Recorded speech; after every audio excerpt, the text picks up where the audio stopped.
Okay, it's going now.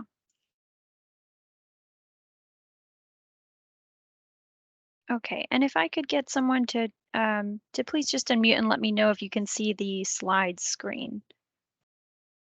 Yes, we can see it. I can see it. Okay, thank you. I appreciate it. So thank you everybody for joining this Tuesday, and thanks so much for accommodating the schedule change due to Hurricane Nicole. Hopefully everyone was safe and experienced minimal disruption in either, operations or damage as well. But it looks like for the most part, a lot of folks were okay, maybe some power outages. So welcome to our November QM Learning Lab. Like I said, Mika might be joining a little bit later if she's able to make it back. But if not, we'll go ahead and just kind of get going. So just as a reminder, this meeting's virtual. So if you do need to step away for a moment or take a call, handle any clients, that's totally fine. We all know each other, so we'll go ahead and skip the introductions for today. But our icebreaker for today, I should have made it maybe holiday related, but the question for today is if you could learn one new personal or professional skill, what would it be?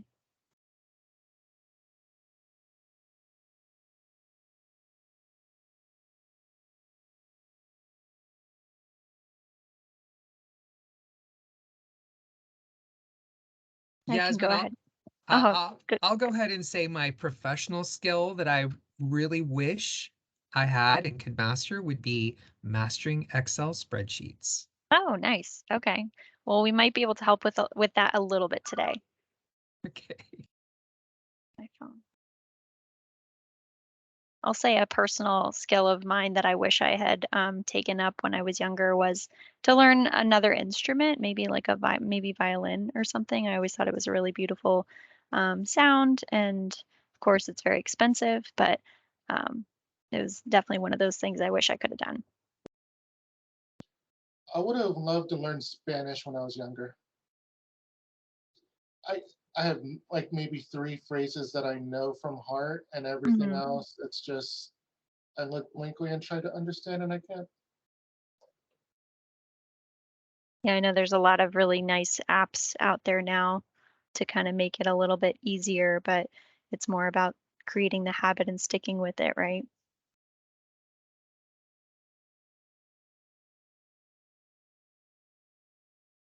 Anyone else?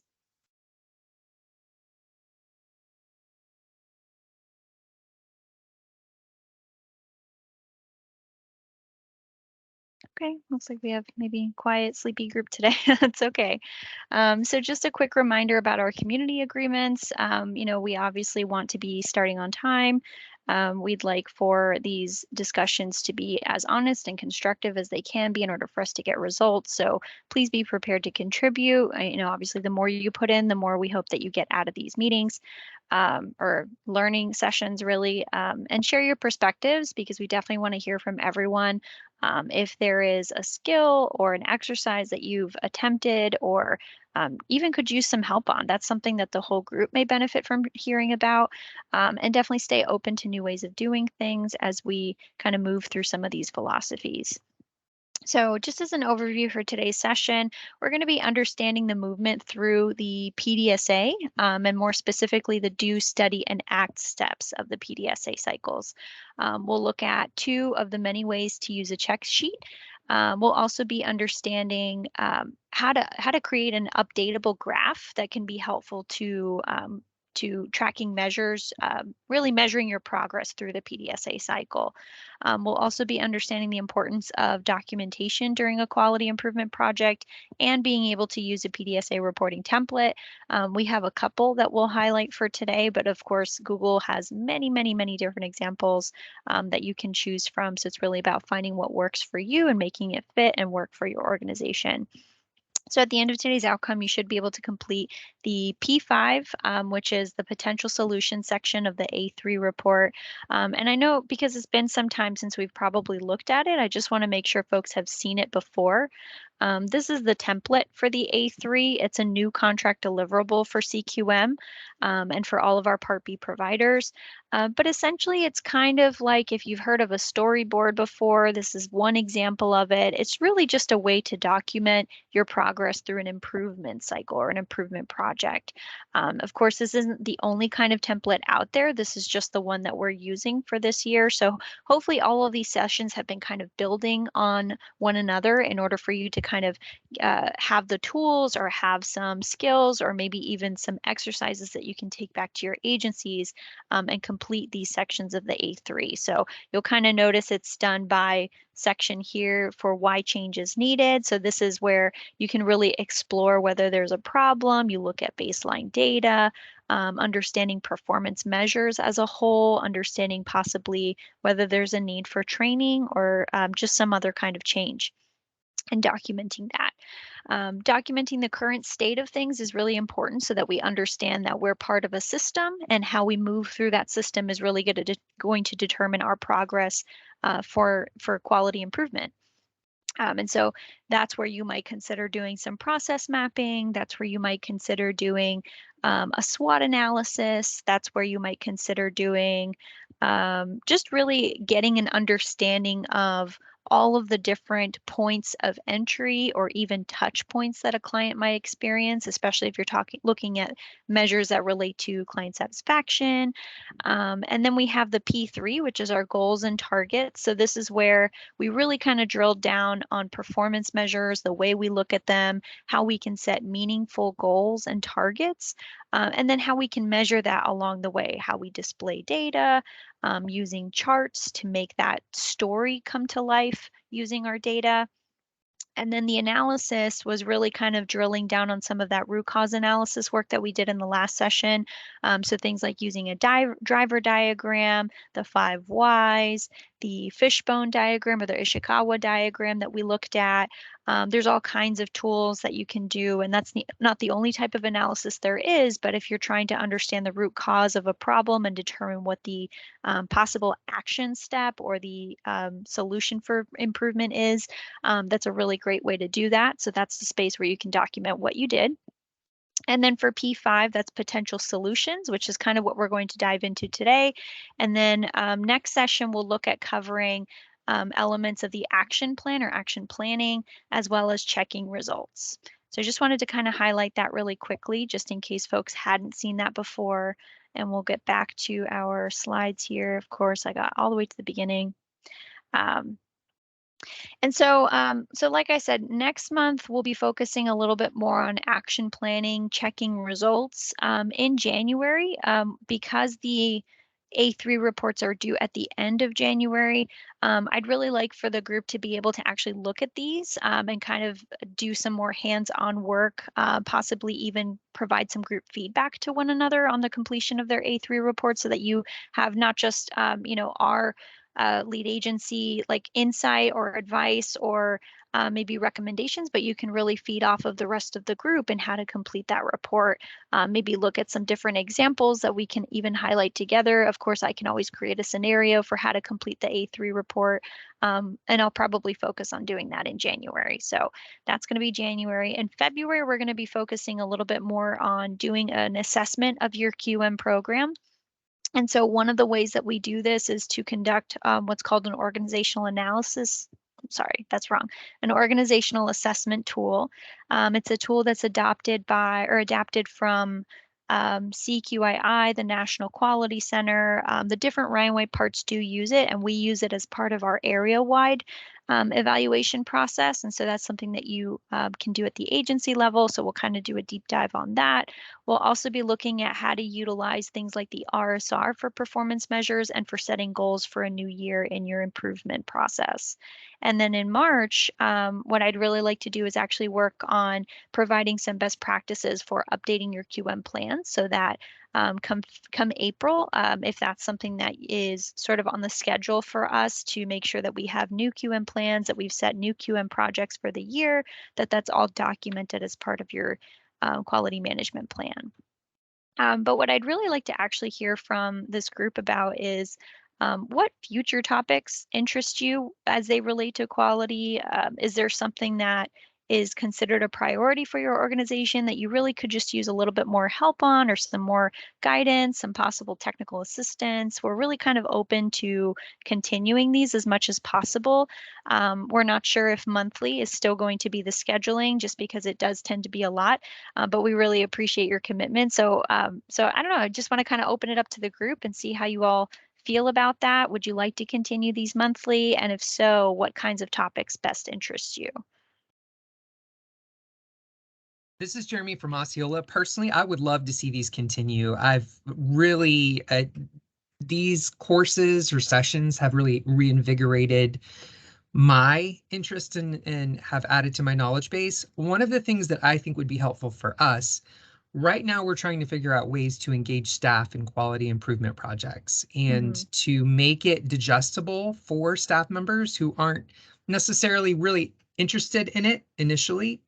So I'm working on a quality improvement workshop. That's one of our objectives. And I believe it's our workforce development plan. And that's just to provide an overview. I've already done a 101 of QI, like what's a QI project versus a what we call a regular project or a standard project. But now we're getting into your problem statement, your aim statement, your 5 whys, the root cause analysis, and Hmm. then the PDCA process. So something that would help us along those lines, I think would be wonderful.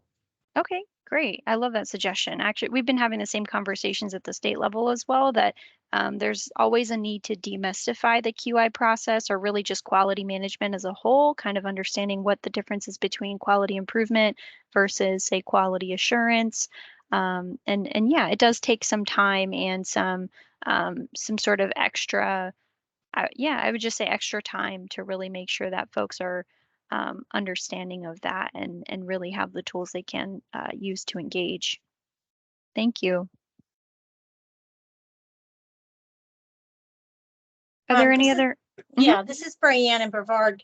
I'd like to see, and I don't know if I don't think everybody's using Careware, but possibly actually using Careware as a tool for building performance measures and um, analyzing the data that we actually have in Careware, and actually building performance measure Mhm. tools in Careware in order to extract the data that's already in there in order to build reports so that we can start looking at the measurements.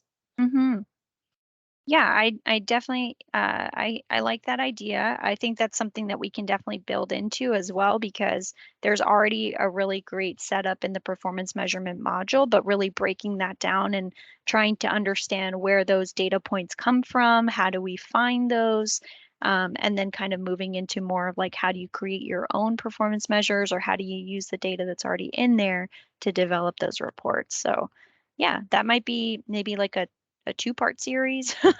But I definitely think that's very valuable for us.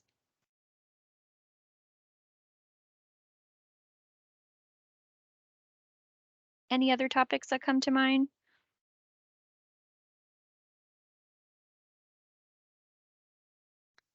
I know one of the things that Meek and I have been discussing lately has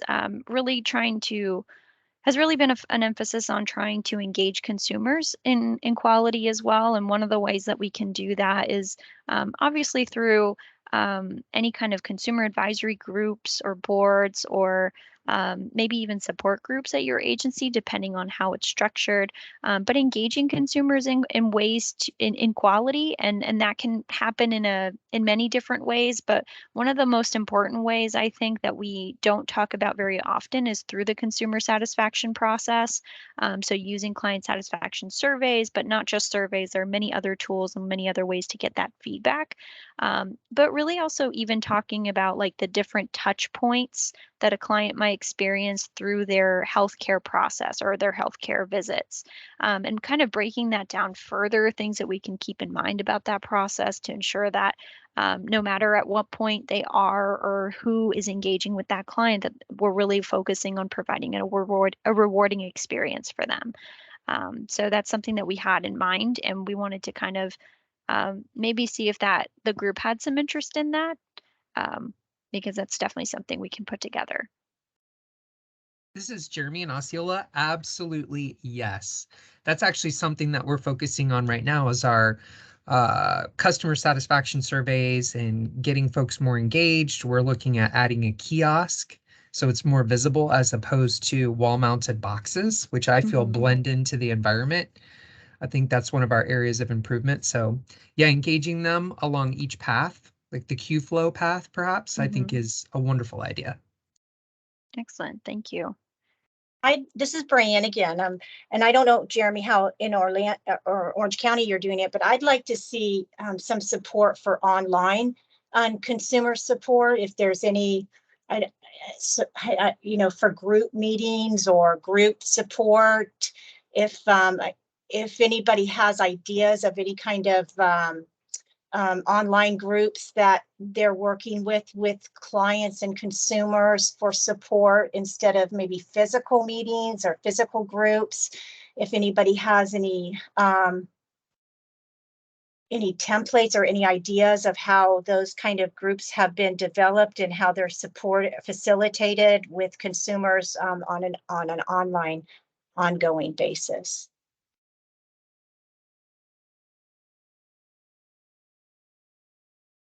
I mean, I can share from our HIV clinic something that we kind of explored when face-to-face meetings were not an option, absolutely not an option.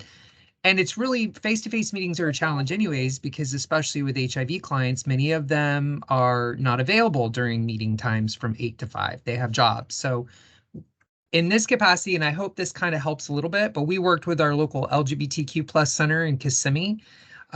They have licensed counselors that can provide support and then kind of tag team with our peer counselor, which at one time was me, to kind of provide that additional touch, like follow up on medications and whatnot. So I guess in short, it would be community partners. So I hope that helps. Was that an online or was that calling and touching base that way, or did you actually have like an online group that was done through? Yeah, it was an online group. Oh, Absolutely. cool. Which continues and it's kind of expanded into different categories. Yeah, sometimes people don't always feel comfortable sharing in certain environments. So there's a group for 50 and older that's kind of split off, and then there's a group for younger. Okay, And great.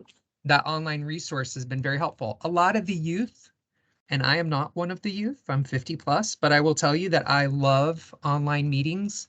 I've done a lot of my meetings via my cell phone. So it makes it a lot easier and I think more engaging. Thank you. And Brian, I might be able to connect you with another resource. It's Peer Support Space, and I know a big part of their wheelhouse is really providing peer spaces. Many of them are online, mostly because of COVID, and they've experienced a lot of success with kind of creating those communities in a virtual space. So I might be able to connect you someone who works there who has also a focus on providing peer support for people living with HIV and see if there's maybe some ideas we can toss around. Okay, peer support space. Mm-hmm. Okay, thank you.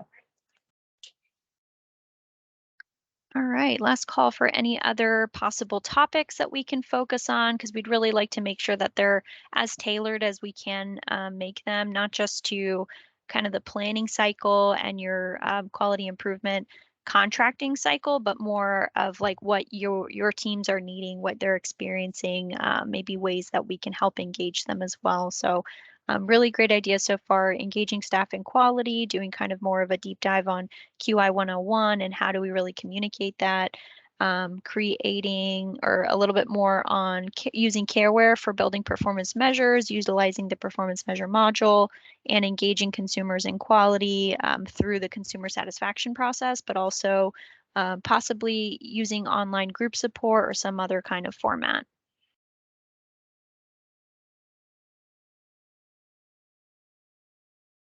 All right. So if you do think of any other topics, feel free to either shoot it to us by email or you can always drop it in the chat throughout this call.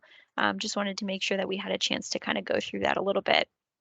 So unfortunately, these are Mika's slides, and I want to make sure that she does them justice. So I'm actually going to skip through these and kind of get to the PDSA part for today's session, and hopefully she's able to join us a little bit later and maybe go through some of that with us.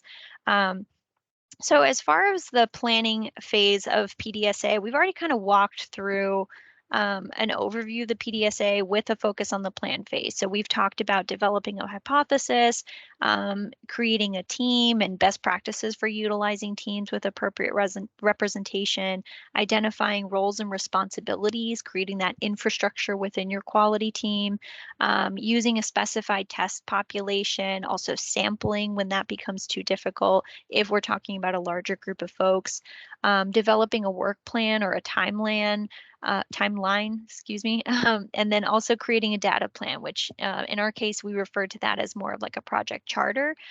So that's something that, we've kind of been building throughout the last few sessions. So now we kind of need to focus on actually implementing and testing change, and that really focuses more on the DSA part of the PDSA. So do, study, and act. So just as a reminder, this is what it would look like. It's a very cyclical kind of process. So you're always starting with planning, then you move into doing, which is implementing a test, studying, acting based off of that, moving back into planning, DSA, PDSA, PDSA. And of course, we're always accumulating that information, data, knowledge, utilizing that as part of our next planning process in the cycle. We're starting small, refining ideas, testing under those new conditions, keeping everything else the same, and then scaling up over time. And so across that time, you should expect to see improvement, which should hopefully result in sustaining gains. So hopefully that kind of gives you that mental picture as we kind of move through a scenario together. So we'll focus on do. It's really important to ensure that your planning and your hypothesis are set, that everyone is in agreement as part of your QI team, and really that everyone has that buy-in for you to be able to implement. So with your plan as a guide, you want to make sure that you just get started. And you want to make sure that you're asking each staff member involved to document what happens related to their own task. And this is going to be something that we emphasize over and over today, just because we tend to forget to document things that seem maybe minimal or trivial or not as important to document or detail. But it's really important for us to be able to go back and look to see what happened in the S and A part, which is the study and the act phases. So using something as simple as a check sheet, it's a very simple tool to record what happens, and it's always something you can go back and check. It takes very minimal effort. It takes very minimal training involved. It's something that anyone can really do as part of the QI team. So in the do phase of, let's say, a mental health QI project, so this is going to be our primary scenario for today. We have a case manager who contacts the 3 designated patients to offer a mental health counseling appointment directly following an HIV clinic visit. And the hypothesis around this is that we have clients who are identified as having a need for mental health services, probably because of viral suppression or lack of viral suppression, or possibly just some other barriers that exist that could result in them falling out of care. And so the hypothesis here is that if we offer mental health visits for these clients in addition to their HIV clinic visits, that we may see an improvement in their outcomes. So we're first identifying 3 patients to offer mental health counseling appointment directly following the HIV clinic visit. And so in order to do this, the case manager would have to alert the receptionist, that those patients are in need of a dual appointment. And so the receptionist would then schedule those dual appointments for HIV and mental health. In this case, the client would be seeing their HIV provider first and then seeing the mental health provider. And so in order to do this, the psychologist has to make sure that they're accommodating their schedule as well, and that they have their first session with patient and log visit info ready to go. And so we can use that simple tool, that check sheet tool, to record what happens. This is kind of what it would look like. So it could definitely look different based on your needs and your process and who might be involved. But this is just a simple check sheet to show the 3 patients that we identified, in this case, Julia, Janie, and Justin. And we're just checking off when the patient is scheduled for their dual appointment, the patient patient checks in with the receptionist and the patient keeps their mental health appointment, and then whether this outcome was documented in CareWare. It could be CareWare, it could be some other system. It really just depends on what we're utilizing, but most of us are familiar with CareWare. So we can see that after we've completed this check sheet, 2 out of the 3 patients actually kept their mental health appointment, right? We don't really know why, so that's an important thing to maybe consider. And that's where we enter the study phase, or the S in the PDSA cycle. So you want to compare your results to your hypothesis. And in our case, it was that all 3 patients would attend both their HIV appointment and their mental health visit. Did we meet that hypothesis? Not quite. So we know that 2 out of the 3 patients kept both their HIV and mental health visit. I think it was Janie who did not complete the mental health visit. We also have to determine and maybe assess whether there was any resistance. Was there any feedback from the patient? For the 2 who kept the appointment, there wasn't any resistance noted, but we also didn't bother asking. We didn't incorporate that as part of the process. For the one who missed the mental health visit, we don't know the reason because, of course, we didn't ask. So this definitely highlights a little bit of a flaw in our planning design, because we didn't collect any feedback, whether it was positive or negative. So this is something that we can use in the next cycle of testing for the PDSA, or in the next PDSA cycle, in order to ensure that we're incorporating that feedback as well. So for the study phase, there's a team meeting that we called to discuss the results. The initial plan didn't account for any follow-up feedback from the patient, so the team knows that the patient did or did not keep the mental health appointment, but not why, right? Because the checking tool is really only going to tell us enough information as we actually check off. But if we don't have a way to incorporate collecting feedback or soliciting reasons for why, then and that the check tool might not be the best tool for that. We might need to use something else, but we need to make sure that that's incorporated, right? So the team decides to start a bar chart and begin tracking data for appointments kept. And although we only have one cycle of data, we can still create a template that can be built on each cycle.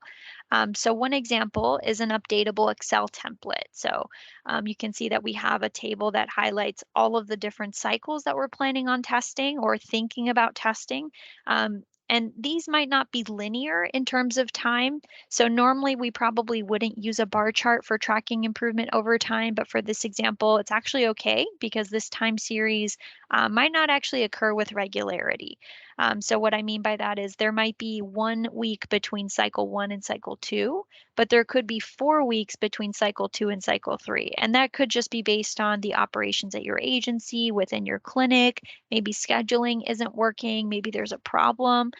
Maybe somebody's out of the office and they're a key part of this process. So either way, we're still going to be able to track this across the different cycles. So a bar chart is okay for this purpose.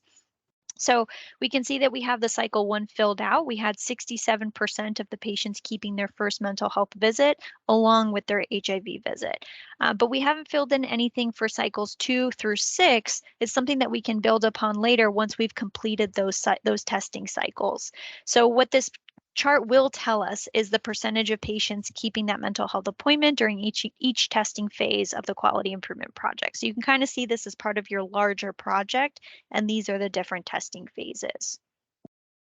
And just to kind of show you, because I know we've talked about Excel a bit, this is kind of what it looks like when you break it down in Excel. I'll make it a little bit bigger. So this is that table that you just saw on the slide, and I'll actually recreate this just so that folks can see it. If you highlight the whole table like this, and of course you don't have to have this little title here, I just kept it there to make it a little easier. I highlight the whole table, I go to insert, and then I typically click on recommended charts just because it typically finds the chart that I'm looking for. I can tweak it from there, but for the most part, it will give me what I'm hoping to see. And in this case, it does. So it immediately highlights I don't know, maybe I did that too fast. So insert, recommended charts, you'll see that there's like a dialog that'll pop up and it'll show you different examples sometimes. In this case, it's just the one example because we have very minimal information. So there's really not a lot of ways that we can display this data, which is okay. So in this case, the recommended chart is a clustered column. If we felt that this wasn't appropriate for our needs, we can always go to the all charts and then kind of play around with some of these other ones. So it could just be a different type of column chart, maybe a line chart, maybe a pie chart or a bar chart. So all of these different charts that some of them we have gone over, some of them you will probably never have a need for, and that's okay because I haven't used all of these for sure.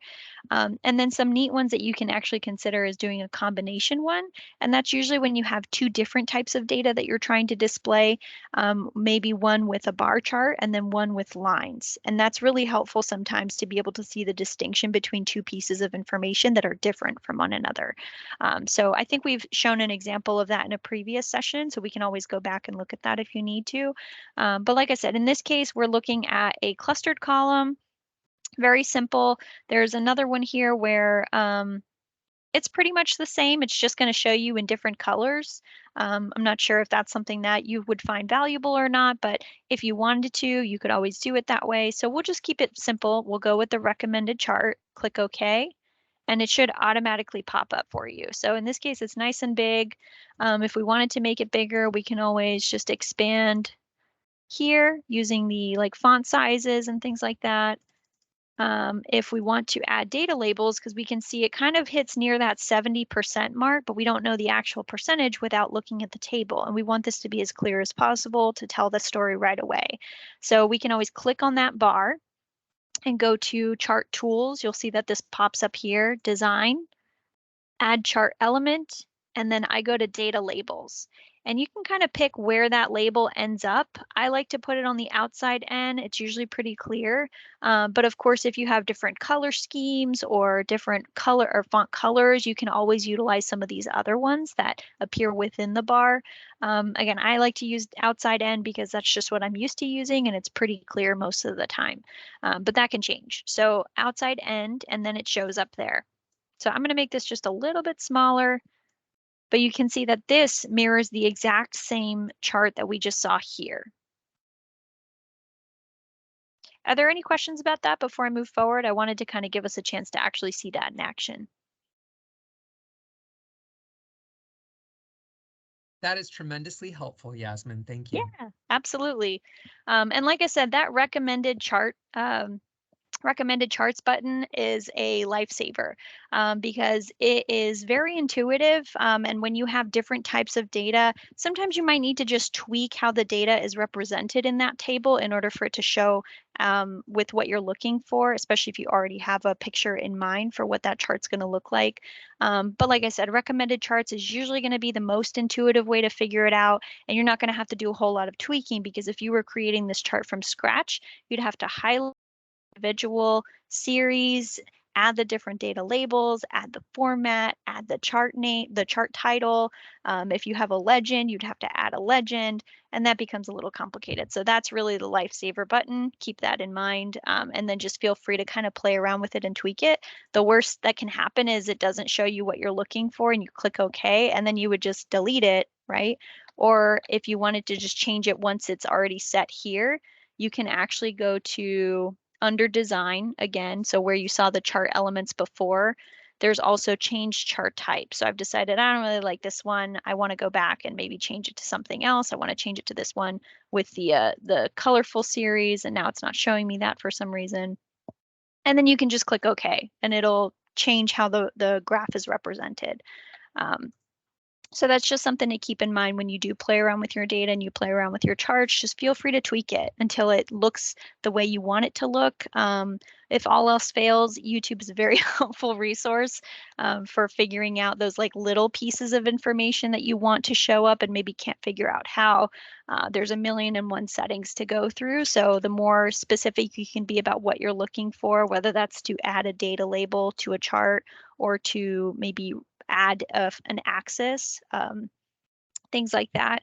Those details should pop up pretty easily online as part of a tutorial.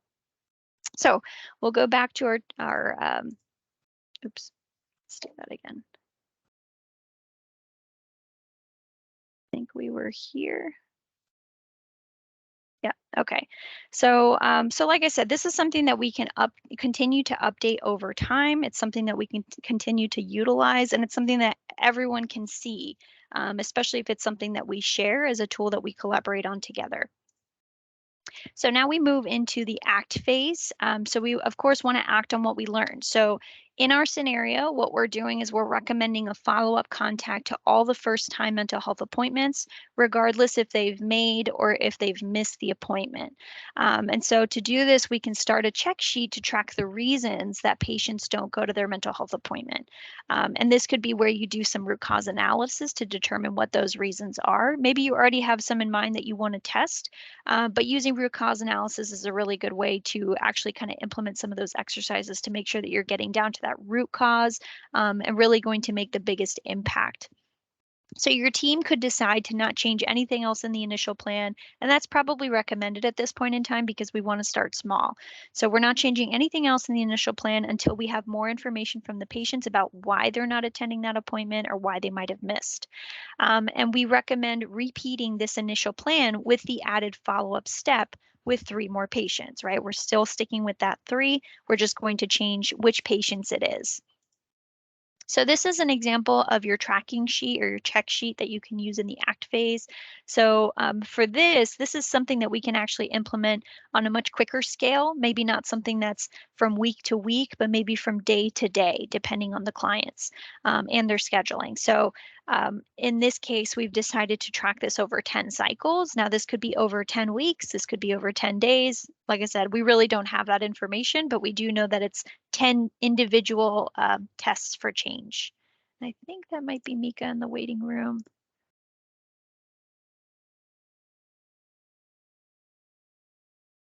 Hi, Keith. It looks like we might have lost you. Yeah, I accidentally mispressed a button. Oh, that's okay. All right. So using this sheet is also dynamic. This can change as we go along. We could always add reasons, remove reasons based on some of the root cause analysis that we've done. But that's something that I would highly recommend, is that you do some root cause analysis before creating a tracking sheet like this. So you can see that we have a number of reasons for why the patients might not be keeping their mental health appointment, and we're planning to test that over 10 cycles. So the client could have forgotten, the client might have been sick, they might have decided they didn't need mental health after all. They might have had a situation where their sitter canceled and they had no one to watch their children.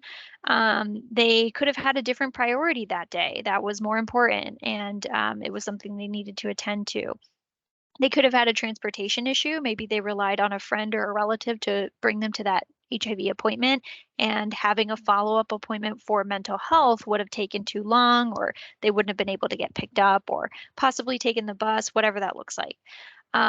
The patient could also just feel that having 2 appointments in a row is too long, especially knowing that a mental health appointment is probably going to run anywhere from 45 minutes to an hour. And that could just be too much time on top of the time that they're already committing to see their medical provider. And then if there are any other reasons, you'd want to be sure that you're specifying what those reasons are, especially if the client is providing those reasons. And there's ways to code that together so that similar reasons that are just maybe worded a little bit differently can still be captured as part of the same data collection process. So let's look at what this would actually look like in real life. So this is the same tracking sheet, the same reasons. In this case, we've specified what the other is, which is that the client didn't have any money for copay for the mental health appointment, let's say. It could be for the HIV appointment. It could have been for both. But we've completed our 10 cycles of testing, and what we found is that out of 10 cycles, we found that 2 patients forgot about their mental health appointment, so they didn't, that's why they missed it.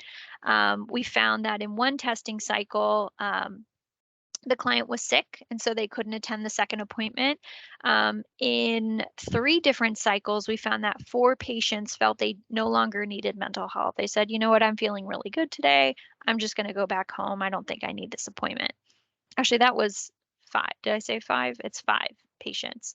And then in 2 more testing cycles, we saw that the client had other priorities that took, or they had other needs that took priority that day. So they decided the mental health visit wasn't going to happen.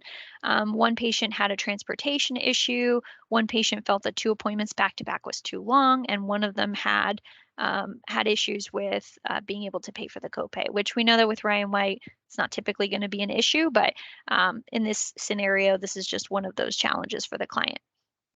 And so as you progress through this project, so one additional change you might want to make is to possibly provide, like, let's say that our priority in this case is going to be that the client decided they didn't need mental health. That's what we're going to test. That's what we're going to try to address here. And as you progress through this project, you might want to consider providing some sort of mental health education or peer cheerleading, or to try to destigmatize mental health, and brainstorm ways to make the patient actually want the mental health service. And there's many different ways that you can do that. But that's just something to keep in mind, especially if you see that kind of come up repeatedly as part of your tracking sheet. That's definitely one of those ones that might have the biggest impact, and it's something that you might want to address right away. In terms of documenting your work, sometimes facilitating your QI project gets busy, and filling out another worksheet takes time. So we want to make sure that we're keeping it as simple as possible. You can always use a running document and record even in bullet form, shorthand, to later transfer that to an actual PDSA worksheet to actually display the data for the rest of your QM team. But there are definitely several tools to help you keep a record of your activities. And this is super important because we want to make sure that we're completing a sample template, that it's straightforward and it contains the info that we need. So completing one after each test cycle helps to keep your history. It helps to actually guide the work. It helps to communicate that to other stakeholders as well as the rest of your QM team. And using a form like this can also help instruct your new employees, or maybe new members of the team. It can also be really helpful for documenting what you're doing, whether that's to your project officer or whether that's to a grantee's office or somebody else who's looking at maybe some of the quality projects that you're doing. You can also use a worksheet like this in concert with data graphics or tables, because it's really meant to be a piece in order to tell that larger story. And I kind of want to show you all what this PDSA worksheet looks like in more detail, just so that we can see that together. As long as I can find it, here it is. So this is that exact same PDSA worksheet. You can see it's really simple. It's not anything fancy. It's a template that you might be able to find pretty much anywhere online. But we're going to be providing you with this template as well as with this scenario, so you have it to refer to after the meeting today. So you can see that we filled out our kind of primary information, which is the organization or group name, and our group name is Main Street Clinic. The purpose of this cycle was to initially test dual appointments for HIV and initial mental health in order to see if that helps to improve outcomes. And so you want to make sure that you're documenting your PDSA, so plan the change, predictions, and data collection. The change that we're recording is that patients will be offered consecutive co-located HIV and mental health appointments. We've documented what we're testing, on whom we're testing, when we're testing, and where we're testing. So in this case, we're improving initial mental health appointment rates by scheduling back-to-back appointments. 3 patients with a need for mental health services that are currently not receiving the services are going to be tested. We're going to be starting this process December 1st of 2022. We're going to be testing it in our office. Luckily, we've been able to co-locate those services in the same facility. Maybe they're the same floor. Maybe they're on the same hallway, even, to make it as easy as possible. We also want to record our prediction or our hypothesis. So what do we expect to happen? That all 3 patients will exit their HIV appointment and continue down the hall to their mental health appointment. And then we record the data. So what is it that we're collecting? We're collecting who needs mental health services, who's referred for scheduling, which patients made both appointments, and then which required responses to follow-up questions. We're also identifying who is collecting the data. So in this case, our psychologist is going to be entering the visit outcomes into CareWare, and there may be a data manager or a data clerk who does all of the other data entry, so they could take care of everything else. When will the data be collected? In this case, it's pretty simple because we're only using 3 patients to test with to do it just the same day of appointment. Otherwise, this can be something that gets lost in the normal day-to-day operations, but it's something that we can easily track, easily document. We can do it right away on that day. We can also make sure that we're documenting where it's going to be collected, and in this case, it's CareWare. For the do phase, this is where we're carrying out the change, the test, we're collecting data and beginning analysis. So we document what was actually tested. Did all 3 patients continue from their HIV appointment to their mental health visit? Yes or no? What happened? We saw that 2 out of 3 patients stayed for the mental health visit, 1 patient missed it. The observation was that the psychologist was prepared to meet the new patients, and there did not seem to be any resistance to staying for the second appointment. One patient did ask, I should say ask, for a snack in between the appointments because it was a really long time. So that's something that we might want to document. And why do you think it would be important to document something like that?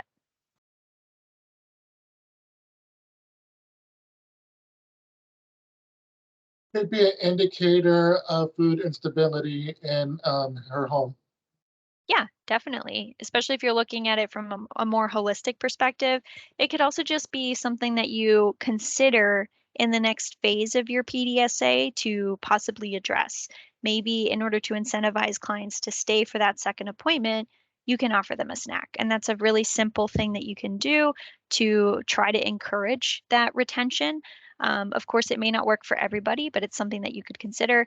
But you can also use that, like you mentioned, as an opportunity to kind of explore if there's a larger issue, if there's maybe another barrier related to food instability that you can address with the client.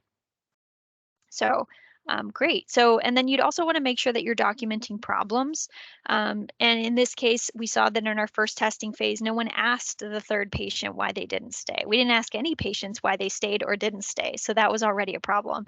And we also didn't ask those first 2 patients if they were satisfied with the arrangement. And that's important information for us too, because they might have stayed for that second appointment, but they might have done it begrudgingly. They might have felt like they didn't really have another option. They might have felt like it was, maybe not the most ideal, but that's what would work for them that day. But it's something that you might want to consider asking them. Hey, how did you feel about having your appointments back to back? Is there something you would change about that? Do you like it? Do you prefer maybe a shorter visit? Would you prefer them to be switched where you're seeing the mental health provider first and then maybe seeing your HIV provider? That's all really useful information that you can use, especially as you move into the study phase. So you complete your analysis of the data, you summarize what was learned, and you compare to your prediction, I mean. And then you move into the act phase. You've studied the data, you've collected all of it. Now you use it, right? You act on it. So what adjustments or to the change or method of test should we make before the next cycle? And in this case, we're going to repeat the exact same thing, not changing anything else except adding the follow-up call or the interaction to kind of get that feedback from the client. The second test should again be just for 3 patients. So keeping everything else the same, keeping it small, just adding that protocol for collecting feedback. And then are we ready to implement the change we tested? Because we have such a small team, it's such a small test, it's something we can implement right away.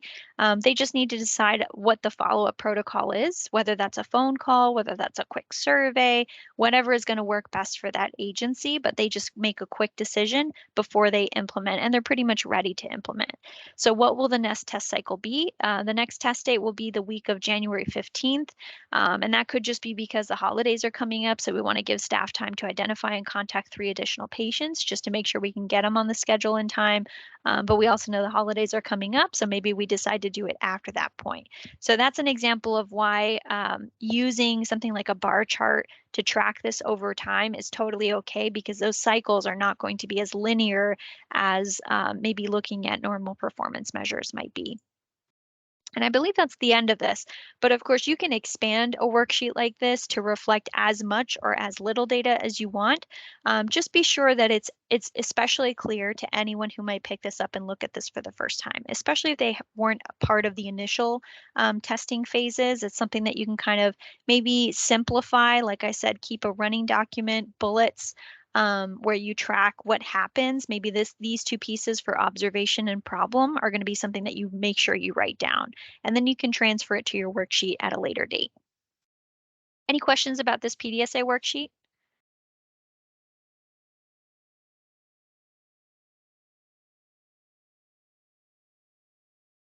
And hopefully it feels like something that you can easily kind of implement in your quality improvement work, and something that you can actually consider using as a way to really share what's going on and to communicate what's working, what's not working. So we'll go back here. So I apologize, formatting is not my forte here, but this is kind of what that PDSA cycle looks like as sort of a visual, right? And we'll break this down cycle by cycle. So we know our problem statement, right? We hadn't been as specific about it before, but in our case, we know that only 45% of patients with a need for mental health services are actually accessing the service. So our proposed intervention is to coordinate and co-locate the first mental health appointment with the patient's HIV visit, a routine visit. And our goal in this case, we're really trying to have the impact on women, maybe because we already know that there's a disparity in our data that relate to women.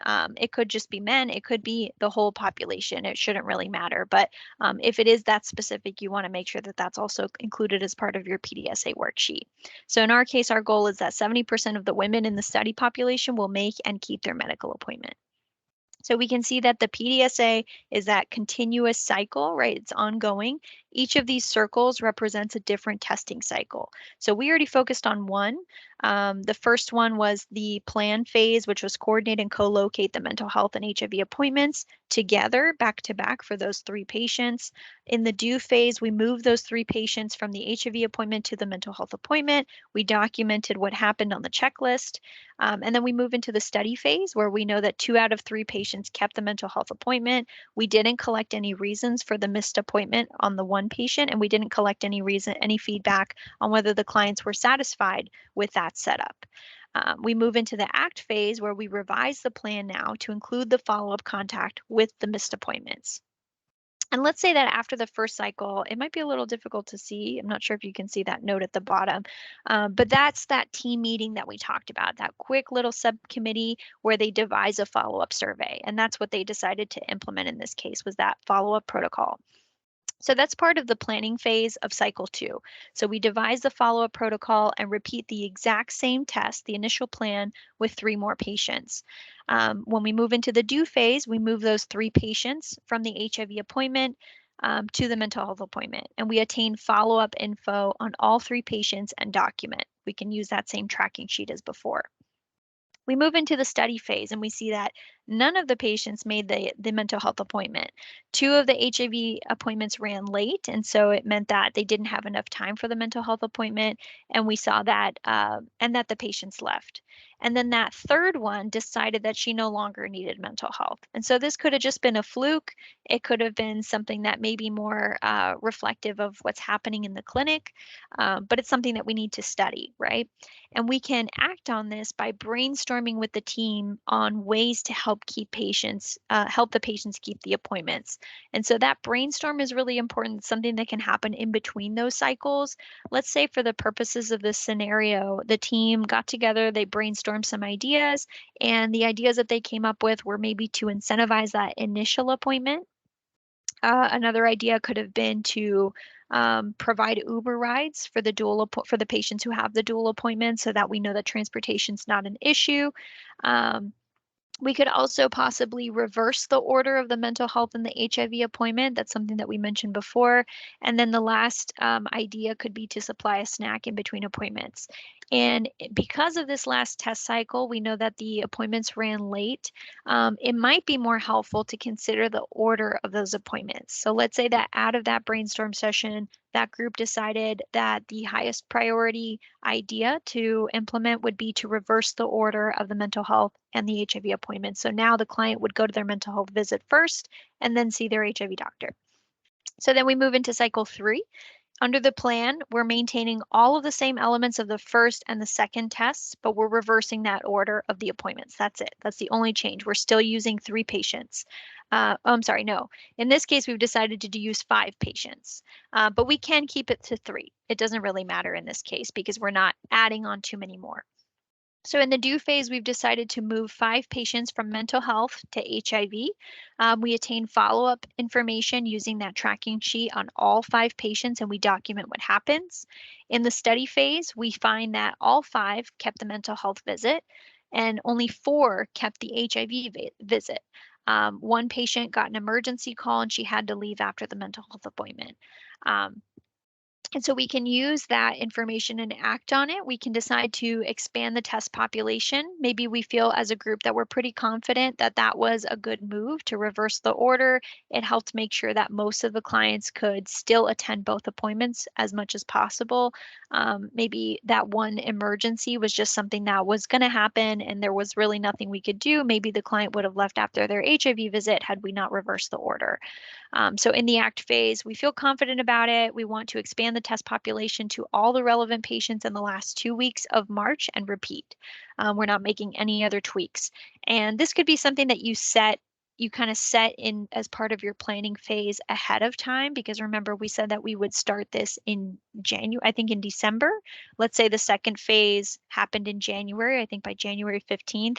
And now we're saying March because we want to make sure that we're expanding the test population. So we need extra time to create those appointments and get those clients scheduled for the appointments and to make sure that we have everything in order. So what do you think when you see this kind of in action? Does it make sense? Does it help to visualize how the cycle kind of moves and where you might have those little stop gaps of let's brainstorm, let's figure out what we're going to do next, let's consider how we're going to maybe tweak the plan for the future test? Yes, I'm a Yes. visual learner. Oh, sorry, Brian, go ahead. No, we're both talking. Yes, it makes me realize that you can never go into this and say that you're going to fail, because everything is, you can't have a goal in mind, because things can always change. And so there is no failures. There's just changes that need to be made in order to create what needs to be accomplished. And those constantly change. So I think that when we go into this process and we have a set goal, and if we don't make it and we think that that's a failure, that's incorrect. I think that as we go through this and we see the changes, that's important and that's good, and that's actually important. If we don't see the changes as we go along, perhaps something is wrong. So I think all of this process makes us realize that that this is important. And I think that, a lot of us know this, as we go along, we kind of see this anyway, because we've been doing this for a while. But I think as Jeremy, right? I think Jeremy was going to say about being visual, but we all kind of know this as we go along, but seeing it actually documented like this is oh yeah, that's what we were doing, that's what we were thinking, kind of thing. So yeah. I agree with you, Brianna. Absolutely. I think that I am a very visual learner. I think many of us are. And I think what's very nice about this particular study, this PDSA, is that it's being adapted along the way. So you've got things that work, things that are functioning, and things that you've discovered are having an effect on what ultimately your goal is, and you're adapting as you go. I've already printed this out. And so I'm going to use it and incorporate it into some of my teaching. So Okay. Great job, Yasmin. This is wonderful. Yeah, absolutely. And I'm glad to hear that because, when you first see this picture, I think it's a little overwhelming. But when you kind of break it down and you see that, like, you're really focusing on one cycle at a time, right? You're not thinking about future changes that you're going to make or future tweaks. Those will happen along the way. They can happen very naturally. And that's why it's especially important to document everything that's happening, because those very natural tweaks are really important part of the process to make sure that you actually know what happened. How did you get from cycle 1 to cycle 3? And I think when we first looked at that table where we saw 6 different cycles outlined, we probably thought, that's way too many tests. Like, what are we going to possibly change that much? But this was 3 cycles of change already, right? And it happened over a relatively short period of time. It was something that was easily actionable, something that we could do right away. It didn't take very much effort. It didn't take a ton of planning. It was something that we could implement maybe with a month's notice, maybe 2 months notice, depending on scheduling. But of course, you can leave room for more in this case. So great, I'm glad to hear that. So this is that example of that updatable Excel template that we talked about before. So that was that same table where we initially only had cycle 1 filled out. We saw that 60% of the patients kept that first mental health appointment. After each subsequent cycle, we continue to track that, right? And so we use the exact same table when you update it in Excel. What's nice about it is once you have the chart created, just adding those cycles, they typically actually auto-populate in the chart. You might need to tweak it a little bit sometimes, but it's actually really handy when it can do that. And so I'll actually kind of show you what that looks like actually, since we have Excel already up here. So this was that chart that we just saw with all of the different cycles, 6 cycles in this case. So I'm going to go ahead and actually like highlight the chart so you can see where it pulls from here, but we can easily recreate it. So I would just highlight it, go back to insert, recommended charts. You have a few different options this time. So this is just a normal clustered column. This is a different kind of bar chart, which goes horizontal rather than vertical. Either one is the same. It's just a matter of what's more visually appealing to you in this case. It also offers the option for a pie chart. I don't think that's maybe the best example for this, mostly because we're still looking at the same thing. It's just each cycle and the percentage based on each cycle. So they're not different pieces that we're trying to compare. We can see that they're also mostly the same in terms of the pie sizes. So I'm not really sure what that tells us. And then we have something called a Pareto chart. I wouldn't say that this is a good example of where you would use a Pareto chart because we're not comparing different reasons. I don't know if you remember from the root cause analysis. This is an example of one where you can study different reasons for why something might be occurring and how often that reason comes up. And based on the Pareto chart, it'll tell you what you need to focus on first in order to have the greatest impact. So this isn't really a good example of where you'd use a Pareto. It's just sometimes Excel is looking for any available data. So we're going to go ahead and stick with our bar chart. We know that this one is a trusty, tried and true. We don't see any data labels, so I'm going to go ahead and add those really quickly. I also like to kind of make the chart font a little bit bigger right away, just because it is a little bit more helpful to see it, especially for presentation purposes. So right away, you can see that it reflects the chart that we saw here, right? And you can tweak this. You can also change the format of the axis if you need to, but it's really simple. It's something that you can kind of easily put together and update along the way. And you can see that if I were to remove these, like let's say 5 and 6 hadn't happened yet, you can still go in and update that. That's why it helps to, if you already know from the beginning how many cycles you're going to be testing, just put them all in the table, create the chart, and then as you fill those in, it'll actually update the chart for you, which is a really, really nice feature of Excel. Alrighty, so we have our updated Excel table. We saw that each of the cycles were recorded, but we did notice that in cycle 2, there were 0% of the patients who kept that first medical appointment. Completing our PDSA worksheet will remind us what happened in cycle 2. Now, we know that this is limited because it doesn't tell us exactly how many patients were tested each time, right? We know that from memory. Cycle 1, we tested 3 patients. I think cycle 2, we also tested 3 patients. In cycle 3, we actually upped that to 5, and we still saw improvement. So that's just something to consider about how you display the data. In this case, we actually would prefer to see what that number of patients was. So we went ahead and we added it to the table. There's also a way to add it to the chart. I just couldn't for the life of me figure it out. I feel like it's just, I don't know, holiday brain. But there is a way to kind of insert it in the bars. I'm sure Mika would be able to help us. So that you actually see n equals 3, n equals 3, n equals 5, 5, 6, and 12. So having this information is really important because 83% of 12 patients is a really different number than saying 80% of 5 patients, right? We know that we actually had more success with the 12 patients. So as we scale this change up over time, we should expect to see some improvement, but don't expect it to continuously increase in terms of percentage like that. It may not be so linear, but it is something that you want to consider when you're displaying your data so that you're clearly communicating the message that in this case, from cycle 5 to cycle 6, we doubled the number of patients that we tested this change with, and we still saw 83% of the patients keeping their first appointment.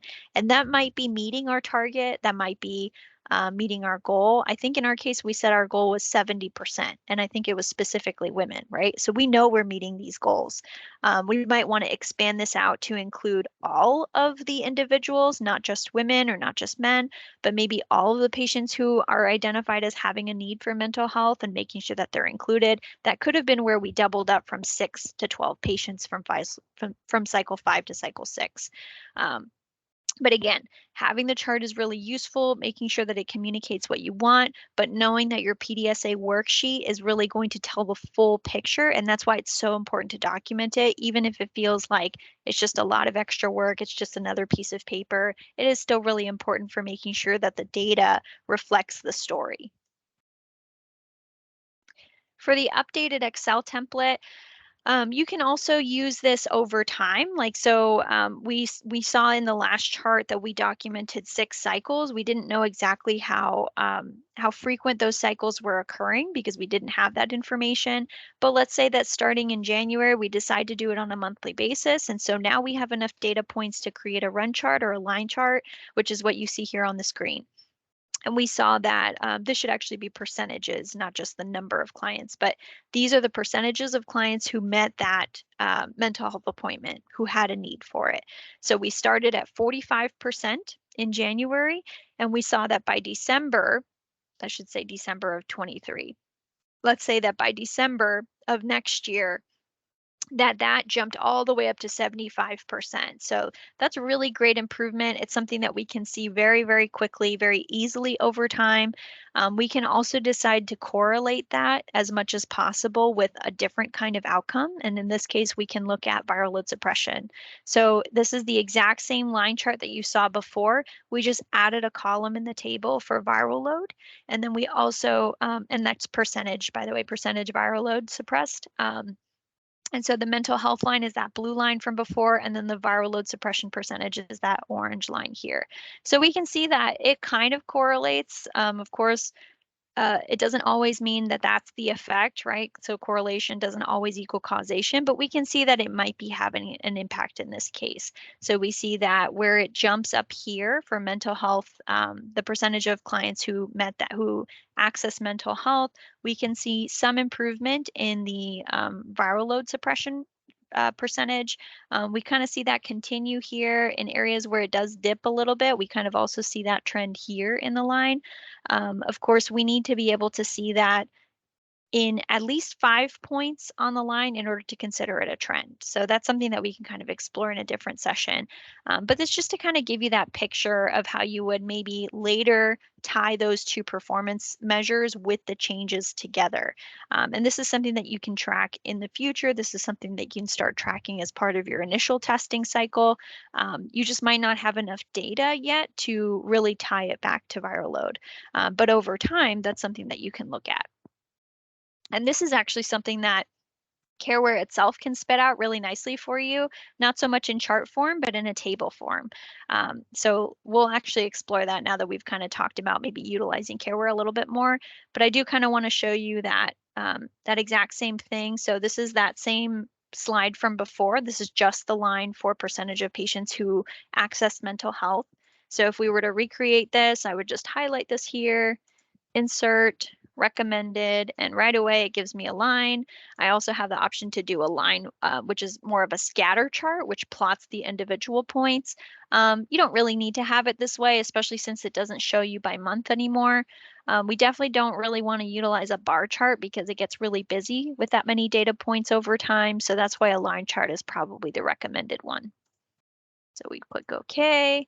We see right away there aren't any data points, so I'm clicking on this line. I go to add chart element, and I want them sitting above. I could also put them below. I could put them directly on the line. And then for this one, I can just highlight the whole table, insert, recommended, and right away it gives me that exact same recommended chart. I can also use another scatter chart. This isn't really showing me much, so I don't think it's something that I'm going to use. We said we were going to stay away from the bar chart because it was busy before, but you can see that when you add that second data indicator for viral load, it gets really busy and it's maybe not a good display of what we're looking at. There's also something called a stacked area chart. This isn't really as helpful because it's used to display relationship over time, but it doesn't really show us very much because it's not relationship between the two indicators. It's more relationship over time that we're looking at. So it's maybe not the best one for us. Then you also have stacked columns, also not the best one for this. You have two scatter charts. This is a little bit more useful, but it's very similar to the line chart. So it's just easiest for us to stick to that.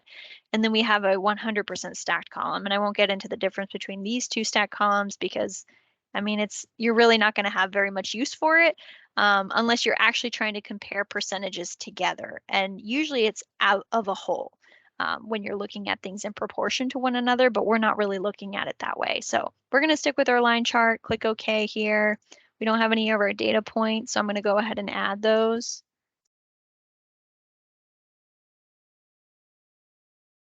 And then I'm also going to make it a little bit bigger and darker, just so we can display it a little easier.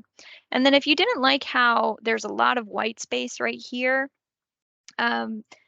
what you could do is actually reformat this axis and you format the chart area. I think I didn't do it right. You got to double click on this on this axis here. And here it is. So you would format the grid lines. And in order to do that, nope, that's still not right. See, this is a good example of how you want to just tweak the settings and play around with it. I think it's format axis. Yep. So now it should show you, it might be a little hard to see on this right-hand side of the screen. It should show you the bounds of the axis, which in this case is 0 as the minimum and 100 as the maximum. But I want to get rid of all this white space. And I know that our minimum point here is 40. So I'm actually going to go to 30 and see how that looks. So now everything kind of spreads out a little bit. It's a little bit easier to see if there's actual improvement over time or if there's decreases over time. We can see that viral load was pretty consistent throughout, but over that period of time, it went from 84 to 92. So that's improvement. That's what we're looking for. And it's kind of better to scale looking at it this way. You don't have to do that. You could keep this at 0. It's just if you want it to look a little bit better. How you format this axis, though, can really make a big difference because if you were to decide to do it like, let's say that your maximum was 200 for some reason, now it's really, really difficult to see whether there is improvement or not because that looks like almost a flat line in both cases. So really consider what your axis looks like, whether that's kind of representative of what you're seeing or expect to see in this case. I mean, 45 to 75% is great improvement, and that's really clear based on this line here.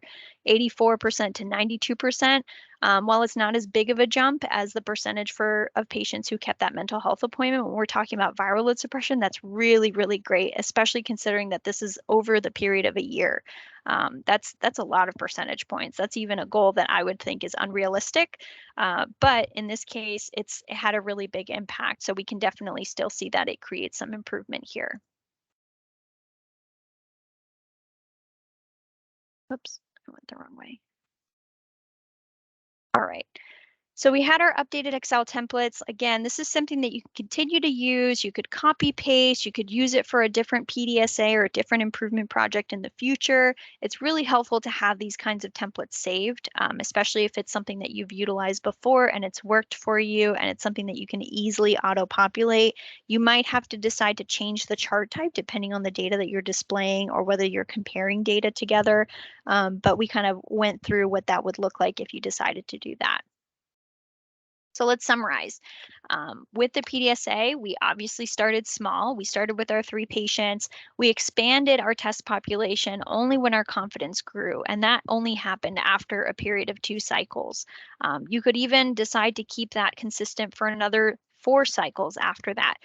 It really just depends on the test that you're implementing and how you're able to document that over time. So in our case, we grew confident after 2 cycles. We decided to expand the test population. And then after that, we slowly and incrementally expanded the test population from there. But we saw that each cycle taught us something new, and we made those tweaks in the plan after each test cycle. Once we entered the new test cycle, we used that information as part of the planning process, and then we implemented, right? We did that. We entered that do phase. But we documented every single step. And doing that is really important because it'll help us remember, it'll help us for training purposes, it'll help us for figuring out if this has been an issue that has occurred before, and maybe this is a test that has been, or a change that has been tested before. We often kind of get into a rut where someone suggests a change and we say, oh, we've already tried that. That's already been done, right? And we may have different people around the table at that time who can say, well, let's try it again, right? Like, or let's see if we might be able to tweak it this time. Having that information already documented in the PDSA worksheet is really going to save you a lot of time. So you're not repeating the process. You're not reinventing the wheel. You're not recreating the same templates or tools, or creating those check sheets all over again. You already have those pieces documented, ready to go. We can obviously display and share our data. In the next session, we can actually explore a little bit more of that data visualization. But there's a lot of different ways. I really want to emphasize that there's a lot of different ways to implement PDSA, and there's a lot of ways to also exercise it where you can get people comfortable with the process of testing PDSA. And when I say testing PDSA, I don't just mean that we're creating that worksheet. It's more of the actual process for who is collecting data, who is documenting, how do we do it together, how do we make sure that we're all on the same page about what the process is going to look like and how we're then going to move into the next phase. We can also practice building consensus. There's a really, really excellent game. I think it's an adaptation by IHI, or the Institute for Healthcare Improvement. It's called the coin spinning game. You've probably seen this before, but it's a really, really great exercise. I would like to actually play the video. It's not very long. Let me know if you can hear that. I think I have it enabled for sound.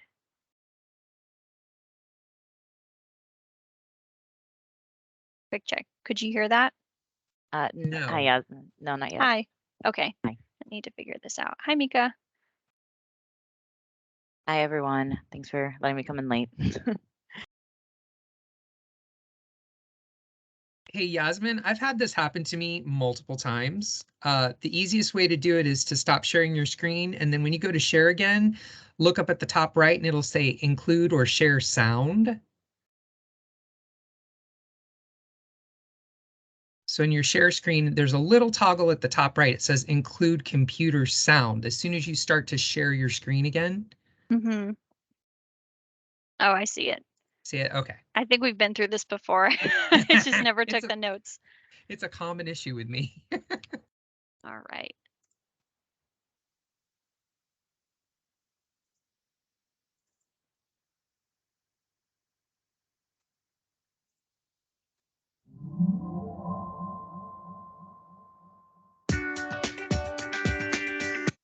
Oh, sorry about that. I was trying to make it a little bigger.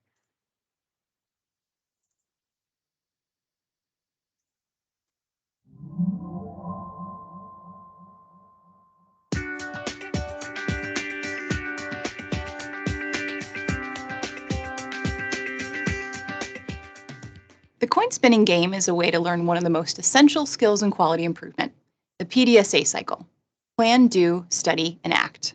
My colleague Dave Williams had the idea for this game, and we fleshed out the idea and started using it with teams. It's a really fun and very quick way to get some real experience with PDSA cycles. Today, our learning objectives for this exercise are to 1. Understand rapid cycle PDSA testing. 2. Understand how theory and prediction help your learning. 3. See how to collect real-time data and measurement. And 4, appreciate the opportunity to learn together. The materials for this game that you'll need are 4 coins of different sizes and weights. In the US, we use a quarter, a dime, a nickel, and a penny. Use whatever works for you. You'll also need a timepiece able to capture minutes and seconds at each table. A smartphone works well for a timepiece for this game. You'll also need a timekeeper. You should also have a worksheet called the PDSA tracker with you. You'll see several questions that will prompt you to be thoughtful about the ideas you want to test. This game works best in groups of about 3 to 5, so team up and make sure you have the materials with you. The object of the game is to spin that coin as long as you can. You can use and test any of the 4 coins, any technique, and any surface, however you define what a surface is. The game is going to take roughly 25 minutes, 15 minutes for spinning, and 10 minutes to debrief what you've learned. You'll want to run as many tests as you can in these 15 minutes. However, you want to be intentional in your testing. That means consider what you believe may support the longest coin spins. Write your change idea down in the plan section of your PDSA tracker, along with what questions you're trying to answer with this test. Then make a prediction of the time you expect to achieve. Once the plan section is complete, do the test, spin the coin. Remember, the starting point is when the coin starts spinning, and it stops when the coin comes to a natural stopping point fully on your surface. During the test, capture observations in the do section of the PDSA tracker form. After the completion of your test, document the time in the run chart included in your tracker and test again. You might think documentation is going to take you a long time, but trust us, the more tests you run, the faster you'll get at planning your tests. Are you ready? Let's do this.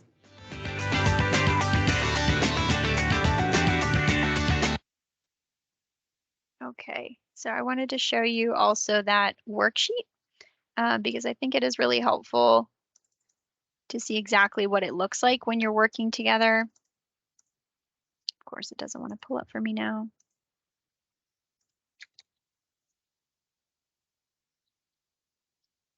And this is something that you can Google and it comes up right away.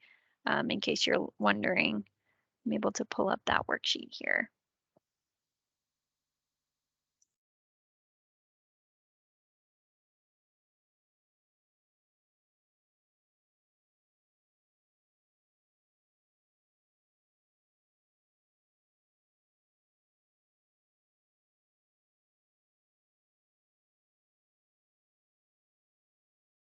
Okay, sorry about that. All right, so I'm going to share my screen again. And you should see a worksheet here. This is kind of a sample for what it could look like.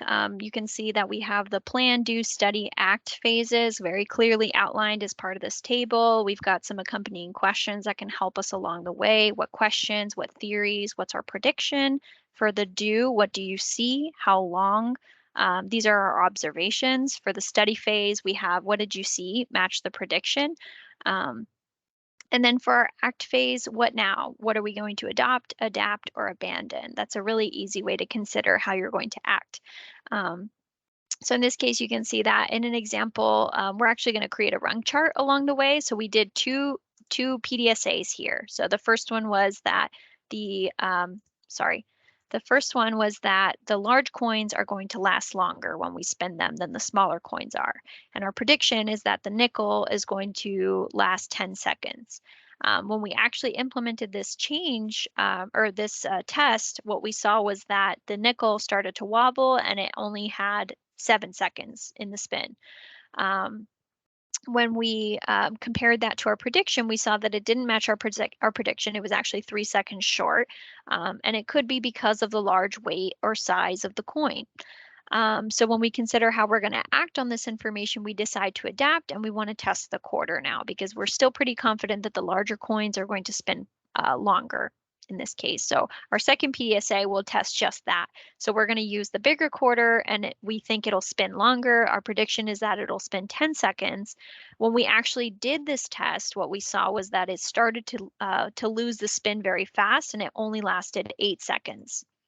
When we studied this information, we saw that it was 2 seconds short from our prediction, and the size may be more important. So how would we consider adapting this for a future PDSA? You can see that the cycle 1 is reflected here on this line chart or this run chart, and then cycle 2 is reflected here. So what change do you think you would make from cycle 2 to cycle 3? There's no right or wrong answer. It's just what you would consider as a group.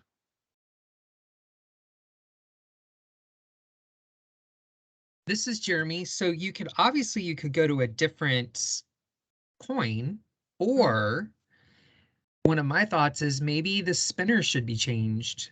I mean, is that a set person? Do they have to do it the whole time, or can you maybe switch it over to somebody who might be a little bit better at spinning?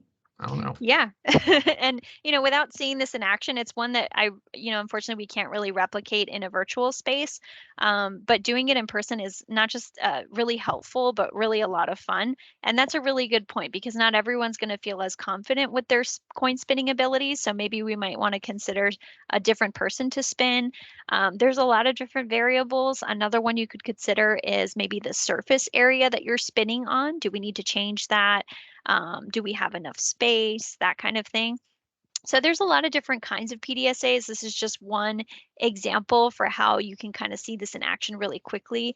And like she said in the video, it might take a little bit longer at first to kind of record and document this information, but you'll get quicker over time, right? Because the next idea or the next change theory will come more naturally and you're able to better predict what might happen in the future with the more cycles that you test and run. So this is what it would look like if it's a blank template and you're doing each cycle of the PDSA each time. In this case, we have space for 10. You could always add on to that. But that would probably take no more than about 10 minutes tops to be able to test all of those changes, including maybe changing the spinner, changing the work surface, changing the coin, possibly, I'm trying to think, maybe there's a difference in the coin surface. Like some of them have like a flat edge and some of them have like a what is it called? Like a serrated kind of edge, like a bumpy edge. So that's something that you might want to test to see the difference between those two coins. Maybe ones that are similar in size, like the penny and the dime are kind of closer in size together, but they have different surfaces that you might want to test. And then this is a nice little template for being able to plot that run chart or that line chart over time. This is something you can adapt not just for the spinning game, but really for anything. And especially if you're going to be looking at something over time, that's where a line chart can really come in handy. So what do you think about this worksheet? I know we've got a few more minutes and I've got one more game I kind of want to highlight here. I think I'm going to incorporate this into our workshop. It'll be a fun way to wrap up the very end of the session. And my question is, so these are available if you just do a quick Google? Yeah, I'll The actually worksheet? include them with the materials that we send out. I'll include the worksheet as well as the link to the information about how to run the game. But Okay. it's pretty straightforward. It's pretty simple and it is a lot of fun. We've definitely done it before. And it's a really easy way to like kind of visualize that, the circles that we saw on that one slide where we see the visual of the PDSA, like over time, each of those cycles gets easier and easier to change. All right, and then one last slide that I want to highlight. It's called the PDSA tennis ball game. So kind of a similar concept. It's really easy, really simple, requires minimal equipment, and you just need a tennis ball basically in a group of individuals. So in this scenario, you're forming a circle of six to eight individuals with one external person to be the timekeeper. You could use a smartphone, you could use an actual stopwatch. The first person who throws the ball to the person across, there's a person who initially starts. They throw the ball to the person across from themselves in the circle. And it's important to remember the sequence and the order to whom you throw it. So the first person is going to throw it to the second person, the second throws it to the third person, but you have to remember that order. The receiver throws it to another person who has not touched the ball yet, and you keep going until everyone in the group has had a chance to catch the ball. And the last person passes it back to the start person. But before that happens, you stop the timer, you record the time. And so the object of this game is to reduce the cycle time of your team using the rules below. So you have to start and stop with the same person. You always have to maintain the same sequence or order that you threw it in, and you can't drop the ball. But you have to try to get faster and faster each time. I do have a link to a game guide that reflects how you facilitate this, but it's really, really easy. It's also a lot of fun as well. So this is another example of how you can kind of demonstrate that the PDSA is more than just how you test different changes or change variables in order to create that change, but how you can improve that cycle, that process, and really your functioning as a team in order to get that done. Because you'll see that it gets faster and faster each time the more that people get comfortable with it. Not just with the order, but with the actual handling of the ball. So that's just something to consider. And then I don't have any other games, but those are two really good games. I would like to really ask if it's at all possible that we do a homework assignment based around this session for today. So the PDSA template, I'm going to include two of them for you. You can always use a different one if you like it better. Googling PDSA template will yield hundreds of results. So really choose what works best for you. It could be something that you're already using as well. But you can do it based off of one cycle for your own project, or you can use any cycle after the first from our scenario today. So the mental health example. If you are using the mock example, just create some additional results or create a couple of different cycles that you create a PDSA for. Consider your former or current projects that you can use to organize your data into the PDSA template. I would ask that we get this, that you hopefully are able to complete this by the 5th of December, because I think we have a following QM Learning Lab later that week. I think maybe on the 7th, if I'm not mistaken, possibly the 8th. It might be the 8th. But if you could complete that, it would be really helpful to be able to look at that together and kind of talk about that as a group. You can always send it to us by email prior to the next class, but it would be really helpful to be able to see some of this in action and kind of hear from you what worked, what didn't work, what did your teams like about it. And see, you can also do the games. I would definitely encourage doing the games prior to actually doing the PDSA with your group, because it really helps to warm up those creative juices and kind of get that camaraderie going as well within your group. So something to consider when you're talking about staff engagement with QI. This is one way to kind of simplify that, make it fun, and also build more relationships with one another. So that's pretty much it for today.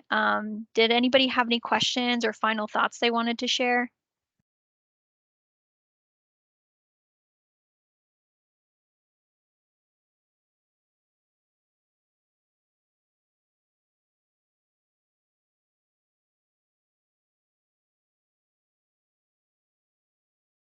Okay, well, I appreciate you all taking the time this week.